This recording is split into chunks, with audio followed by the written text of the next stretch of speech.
Agar mana shu statistikani video olish uchun ataylab shunaqa ko'rinishga keltirib olgan desanglar, bemalol kanalimizga kirib, Tavot FX ga ham kirishinglar mumkin, Ikromjonov kanaliga ham kirishinglar mumkin, ya'ni o'zimning kanalim Ikromjonov kirib bemalol o'sha yerdan ko'rib olishinglar mumkin. Endi sizlarga tushuntirib bersam, ham o'rgatmoqchiman. Mana shu yerda masalan har kuni sizlarga o'zim qilayotgan tahlillarda nima sabab nima sababdan savdoga kiryapmiz, nima sababdan stop loss, nima sababdan take profit. Mana shularni hozir sizlarga yetkazib berishga harakat qilamiz, o'rgatishga harakat qilamiz, xudo xohlasa. Mana yevroda oxirgi ya'ni 1 2 3 4 5 6 kunlik natijamiz, ya'ni jumadan yo'q, juma, payshanba, chorshanba, xullas dushanbadan 5 kunlik savdo kunimiz, oxirgi 5 kunlik savdo kunimiz. Buni hozir o'chirib yuboraman men. Qani 1 2 3 4 5 da, o'sha 5 kunlik savdo kunimiz ekan. Buni hozir o'chirib yuboraman. 5 kunlik savdo kunimizda yevroni o'zida 1 2 3 4 5 6 ta take profit bo'lgan, bitta stop loss bo'lgan mana bu joyda. Bu ham stop loss bo'lmasligi mumkin edi. Bezubikga qo'yib qo'yganimizda, chunki bu foydaga o'tib, keyin ziyonga o'tib ketganimizda. Bo'lmasa hammasi o'xshab bergan. 1 2 3 4 5 6 7 ta entry qilingan yevroda. Bu vafshim ideal degani bolalar. Endi qaranglar, bu nimani hisobiga kiryapti? Tavot zonalari bilan ishlayapmiz. Oddiy tavot zonalari. Bozor juda ham sodda, oson analiz qilsa bo'ladi. Hozir sizlarga tavot zona, masalan, birinchi bo'lib mana juma kunlikda kirgan joyimiz, ya'ni qizil ranjimizda tavot zonani aniqlab olganimizdan keyin, ya'ni agar tavot zonani tortishni bilmaydiganlar bo'lsa, bundan oldingi videolarda ko'rsatib berganman. Xo'p, endi tavot zonadan yana o'sha nima sababdan bu yerdan savdoga kirganimizni minutkada ko'rsatib beraman va take profit bilan stop lossda nima sababdan qo'yganim ham. Qaranglar, bizda tavot zonamizga kelyapti. Tavot zonamizga kelgandan keyin bizda oxirgi minimum bo'lib, mana minimum bo'lib, mana bu yerda shakllanib ketyapti. Mana ko'ryapsizlarmi? Mana minimum, mana bu ham minimum, mana bu yana minimum, mana minimum. Oxiri to'xtaydi baribir. Buni minimum deb olmaysizlar, chunki buni yangilayotgani yo'q hali beri. Undan keyin maksimumlar belgilaymiz. Maksimum. Mana bu birinchi maksimumni tanasi bilan yorib o'tdimi mana? Shu yorib o'tdi. Tamom. Endi nima qilamiz biz? Shu trendimiz razvorot bergan bo'ladi. Oxirgi minimumimizni tanasi bilan yorgan shamni qabul qilib olamiz, ya'ni belgilab olamiz. Ya'ni mana shu shamimiz bo'ladi bizga. Mana oxirgi tanasi bilan yorib beryapti. Ya'ni mana bu minimumni tanasi bilan qoplab beryapti bu sham. Mana shu shamga bozor qachonki qaytib kelgan vaqtida biz savdoga kirishimiz mumkin. Mana bu birinchi take profitimizni bizda olib qo'ymasa agar. Mana shu birinchi biz take profitimiz buni olib qo'ymasa, bizda mana shu zona aktual hisoblanadi bolalar. Zonamizga kelgandan keyin ham xohlovchilar iloji boricha mana bu 0.5 chizig'idan kirsin. Riskka rozi bo'lganlar mana bu tepasidan kirsin. Chunki bu bozor 100% ishlaydi demaymiz, lekin 90% mana bozorda ishlab kelyapti bolalar. Endi stop loss bilan take profitni qayerdan topamiz? Qaranglar. Stop lossni iloji boricha oxirgi mana bu, o'zi aslida mana oxirgi maksimum mana bu emas. Oxirgi maksimumimiz bizda mana bu shakllanyapti. Chunki bu maksimumni yangilagani yo'q, bu yangilay olgani yo'q. Undan keyin maksimum yo'q va biz mana shu maksimumdan mana uni o'chirib yuboraydi mana. Mana stop loss bilan take profitni topib beradigan Fibonacci'miz bolalar. Mana oxirgi maksimumdan oxirgi birinchi minimumga tortib olamiz. Tortib olgan paytimizda bu o'zgarmagan ekan mana. Mana. Endi tortildi. Tortgan paytimizda bizda stop loss va take profit zonamizni beryapti. Mana bizda take profit 1, take profit 2, mana take profit 1, 2 bo'lib davom etyapti. Savdoga kirganimizdan keyin iloji boricha mana bu birinchi take profitni ham kutishinglar shart emas, chunki yarashmaydi. Iloji boricha sizlarga bitta o'ta ideal anaqa nima deydi? Maslahat. Savdoga kiryapsizlarmi? Mana bu riskmi? Sizlarda 1 ga 4, 1 ga 6 ishlashinglar shart emas. Shunday 1 ga 2 bo'ldimi? Yopinglar, tars. $500 risk, $500 foyda. 500 risk, 500 ming foyda. Bo'ldi, yetadi. Onasini hamsin. Tirs chiqish kerak bozordan. Vaqtida chiqishni bilish kerak. Bo'lmasa minus qiladi. Endi real shotda ishlab, hali ko'p сделка ochib qo'yadiganlar bo'lsa, bittasini bezubitga qo'yib qo'yib, bittasini ushlasanglar bo'laveradi. Lekin unda ham qoplamaydi. Eng zo'ri 1 ga 2 shunday yopib olish kerak bo'ldi, tamom. Endi ikkinchi biz selga ishlashimizning sababi mana bizda yana taot zonamiz, yana o'sha M15 time frame ga olsak, mana qizil rangeimizni selga bo'lgan zonasi, sel zonasi mana qizil rangeimizning sel zonasi. Xohlasanglar yana bitta tortib ko'rsatib beraman. Mana taot Fibonacci'siga o'tamizda. Tortgan paytimizda mana zonani beryapti bizga. Bitta zona va ikkinchi zona. Bu ikkala zonani ham stop loss'i mana bu qizildagilar o'zi aslida mana shu yerga kelsa kiraverish kerak degan ideya bor. Bu Fibo yo'nalishida, Fiboda. Lekin unaqa emas. Bolalar zonaga kelgandan keyin tasdiq olib kirish kerak. Yana kirib olmaylar, men balkim adashgan bo'lishim mumkin. Chunki prosta bu stop loss sizlarga ozgina bo'lsa ham yordam vazifasida bu. Yana tirs kirib turib stop loss olib, mana bola aytganda endi deb keyin nah qo'ymaylar odam hijolat qilib. M1 time frame ga o'tamiz. M1 time frame ga o'tganimizdan keyin bizni zonamizga kelgandan keyin yana nima qilamiz? Maksimumlarni hisoblashni boshlaymiz. Maksimum ketyaptimi? Oxirgi maksimumdan keyin уже razvorot qilyapti bozor, ya'ni maksimum razvorot qilib tushdi. Tushgandan keyin bizda nima hosil bo'lyapti? Mana bu maksimum va minimum, ya'ni mana bu minimumlarni yorishni boshladi bozor. Tushunyapsizlarmi? Уже endi trend bunaqasiga ketishni boshlayapti. Shunaqa paytda biz manadan savdoga kirib olishimiz kerak, cho'qqisidan. Endi bu bizda o'rtacha mana bu oxirgi tanasi bilan yorgan shamimizga to'g'ri keladi. Tushunyapsizlarmi? Mana yerda bizda shami bilan tanasi bilan yopib bergan shamimiz biz uchun savdoga kirish uchun. Ko'ryapsizlarmi? Bozorda maksimum, ya'ni mana maksimum va minimum. Mana minimum ko'rinmay qoldi ozgina, mana minimum bo'lyapti, mana shu yerda minimum.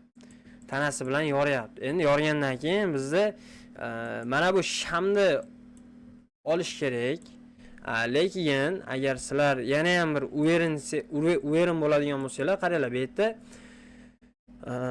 zona juda ham ko'p. Masalan, mana shamni o'zini oladigan bo'lsanglar ham bo'ladi. Mana yerda sham o'rtasi ochiq qolib ketgan. Bu ham bitta entry qilib olsak bo'ladi. Minutkada gap deb qo'yadimi, nima deydi? Shunaqa FV ga bor bu yerda. BPR ham bor. Hammasi shakllangan bu joyda. Shuni hisobiga bitta katta qilib oldimda zonani, mana shu zonaga kelsa men savdoga kiraman dedim. O'sha zonaga keldi, savdoga kirilyapti. Prosta tak bomba. Endi bunda ham stop loss take profitda o'sha voyaga Fibonacci dan topamiz. Ya'ni men Fiboda o'chirib olaman. Fibonacci ga o'tamiz. Ya'ni razvorotning Fibonacci tasdiq oladigan Fibonacci'miz. Minut anaqa minimumdan maksimumga qaratib tortyapmiz. Ya'ni mana bu minimum, mana bu esa maksimum. Nima sababdan? Bizda zona shakllanib ketayotgan paytda bu razvorot qilgandan keyin bizda deylik mana shu yerda zonamiz bor. Bu bunday bordida tegmadi, yana tushib ketdi. Yana bordida tegmadi, yana tushib ketdi. Yana qaytib borgan paytda savdoga kiradigan bo'lsak, agar bularning soni 2 tadan oshib ketadigan bo'lsa, ya'ni bu zonamizga yetib kelmagan korreksiyani soni 2 tadan oshib ketsa, iloji boricha mana bu eng kichkinasidan tortamiz. Agar bu mana bu holatda borsa, bordida yorgandan keyin ozgina yurib turib, yana tushib turib, chiqib bordi zonamizga, mana shu yerga. Ya'ni nima deydi? Yaqinroq holatda, o'ta uzoq ham bo'lib ketgani yo'q. Shu holatda keldimi, biz savdoga eng oxiridan kirishimiz kerak. Tushunyapsizlarmi? Mana bundan kirsak ham bo'ladi, lekin bozorda unaqa katta kuch bo'lmay qolishi mumkin. Chunki mana shu minimum, ya'ni mana shu minimumni o'ziga ham kelmasligi mumkin, katta kuch bo'lmasdan bozorda. Shuning uchun iloji boricha bozorda vaziyatiga qarab ishlatinglar. Imonni mashtaqa qilib ishlatinglar deb desam, minutkada xuddi o'shanaqa qilib ishlatmanglar. O'zingizlar ham ixtiro qilishga harakat qilinglar. Ixtiro deganda men nimanidir yaratinglar demoqchi emasman. Bozordagi sharoitdan kelib chiqib, bitimga o'zingizlar fikr xulosa qilishga harakat qilinglar. Tushunyapsizlarmi? Imonni bitta modelni ko'rsatgan model bo'yicha emas, o'sha model ustida ishlanglar. Yana ham chuqurroq ishlasanglar, balkim yana ham bir o'zgacha narsalarni shakllantirib olishinglar mumkin. Xudo xohlasa bizda natijalarimiz yomon emas. Endi qaranglar, mana bu yerda M15 time frame'da RZ deb yozib qo'yganman. Bu RZ endi bu meni o'zimni shaxsiy nima deydi, shaxsiy emas.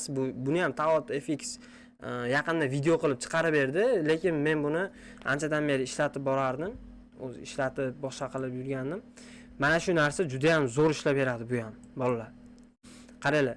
Bu qanaqa ishlaydi? Bu mana bu M15 da mana 05 zonasini pastidan olishdi. Men ham o'sha Farruh akamdan o'rgandim, ustozimizdan o'rgandim.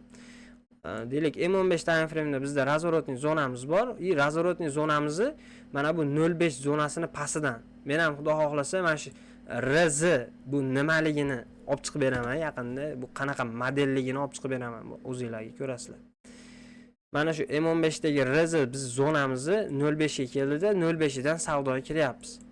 Ya'ni 3 dan kiryapmiz, tushunyapsizlarmi? O'shim ideal, chotki ishlab beryapti. Endi bunaqa vaziyatda ko'pincha qayerga biz stop loss qo'yishni bilmay qolishimiz mumkin. M15 masalan RZ, H1 time frame RZ. Bunaqa vaziyatlarda iloji boricha o'sha RZ belgilagan RZ, ya'ni razворотный zonamizni oxirgi maksimumlarga qo'yib qo'ysak ishlayveradi. Mana oxirgi maksimum bu bo'lsa, oxirgi minimum bu bo'lsa, men ozgina pastroqqa qo'yib turib, bu yerdan buy ideyasini berganman, toki Aziyani maksimumigacha chiqqan va bozorda yopilgan. Aynan mana shu holatda ham bizda Taot zonamiz bor. Taot zona emas bu yerda. Bu yerda sizlarga SNR ni ishlatishni qo'shib ishlatishni ko'rsataman. Qaranglar, bizda SNR zonamiz bor. SNR zonamizga Taot FX Taot zonamiz to'g'ri kelib qolgan mana shu yerda. Ko'ryapsizlarmi? SNR deydimi, nima deydi? Men SNR dan xabarim yo'q, lekin talab va taklif. Ya'ni mana shu joyda men ham ko'p ishlataman, chunki doim mana shunaqa yorib o'tib ketgandan keyin qaytib kelsa, bu yerda bozorda ishlab beradi. Xo'p, mana shu joyda kelgan paytda bizda mana bu nima uchun endi imonni o'sha savdoga kiradigan kunimdagi Taot zonaga to'g'ri kelmasdan, ya'ni uni ishlatmasdan orqadagi mana bu zonani ishlatdim. Chunki bu yerda bizga bu mana shu H1 dagi razворотный zonamizga kelib bergan joyga, M15 dagi razворотный zonamizga, SNR zonamizga kelgan joyga to'g'ri keldi emas. Bu selga ham ishlab bergani sababli. Mana bu joydan agar biz tortadigan bo'lsak, Taot zonani bu selga ishlab bergan. Biz sel ishlagan ekanmiz mana shu yerda.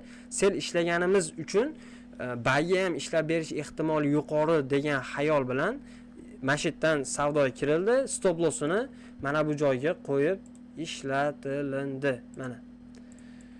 Ko'ryapsizlarmi? Qani, mana. Endi bu yerda men ikki xil model shakllangan. Bu yerga ham bu zonamizga kelgandan keyinlar kirmaganmiz. Bu zonamiz biz uchun juda chiroyli zona bo'lib bergan. Hozir endi o'sha zonamizda ham razворотini ko'rsatib beraman. Boya ko'rsatganim razвороти bilan bir xil bu. Mana, qaranglar. M15 da razворот zona yasalishdan oldingi bizni qilgan entryimiz. M1 time frame mana minutkada 1-2 bo'lib haligi minimumlarimiz yangilanib boryapti-da. Yangilanib oxirgi minimumimiz yangilangandan keyin bizda maksimum shakllangan. Maksimumni tanasi bilan yorganidan keyin qaytib kelgan paytda mana shu oxirgi zonamizdan kirdik biz. Tushunyapsizlarmi? Mana, qani. Mana bu zonadan. Mana shu zonadan biz savdoga kirganmiz. Kirgan joyimizdan shu bozor ketdi. Bunda ham xuddi ash holat. xuddi o'sha stop loss bilan take profit topish modeli bir xil.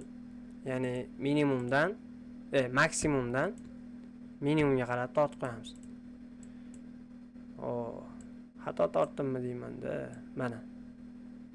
Stop lossimizni, take profitimizni beryapti va Aziyaning maksimumigacha ushashga harakat qilyapmiz va Aziyani maksimumigacha borib beryapti. Meni qoidamni boya aytganimdek 1 ga 2 mash yurdimi, menga mash narsa yetadi, bo'ldi. Qolgan hammasiga tupuraman. Maqa kelami, kelmaydimi qizig'i yo'q. Prosta ideya qanchalik kuchli bo'lsa, shunga qarab Aziyani maksimumigacha ushaydiganlar ushasin, xohlovchilar 1 ga 2 yopsin deb men o'zim aytib qo'yaman. Lekin men o'zim 1 ga 2 yopaman. Dirs. Shunaqa holatlar. Endi bu yerda stop loss bo'lgan, yangilik bo'lgan sababi, yangilik vaqtida men sell ideyada bo'lganman. Birinchi selga tashab, keyin bayga chiqib ketgan bu kasofat. Stop loss olib qo'ygan bizda.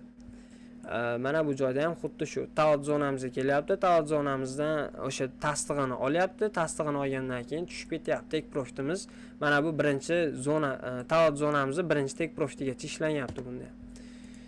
Bolalar, taot zonalari juda ham zo'r ishlab beradi. Agar ishlatishni bilmaydiganlar bo'lsa, bemalol Telegram kanallarimizga obuna bo'lib qo'ysanglar, ishlatishingiz mumkin. Telegram kanalimizga Ikromjonov FX yoki da Taot FX deb yozsanglar chiqib keladi kanallarimiz.